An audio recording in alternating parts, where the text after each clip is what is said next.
Ni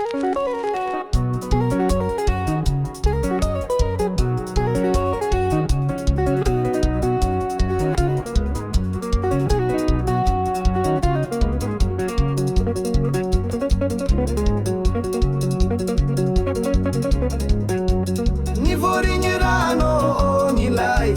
mitantana ni vondrona be ni sitambohakani amini yala ni rano manjisi ni vatomena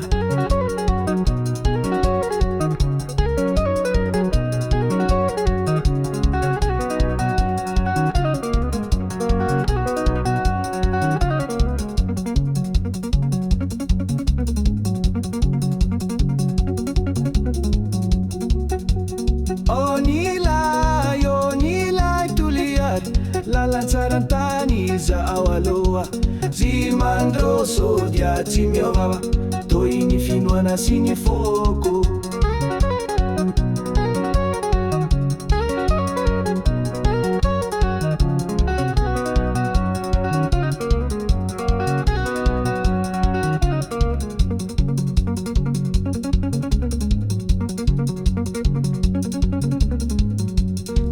Zeboanya ndalambato rizy mamokatany rano masimbe lalantsarantany amin'ny aitiny tena tompoko i Madagasikara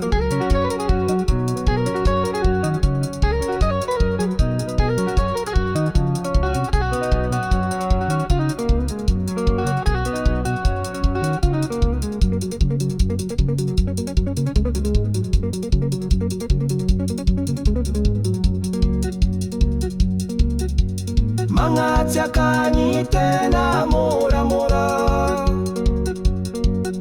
misy kibony anaty fonenantany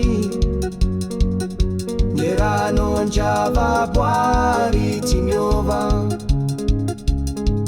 toy ny finoana tsy afaka maty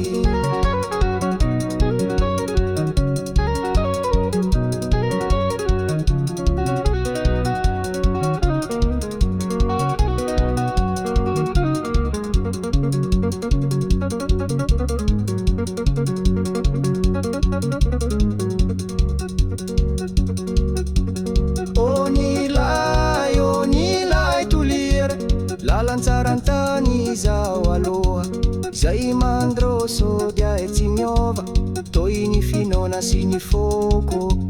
tena vokatry Madagasikara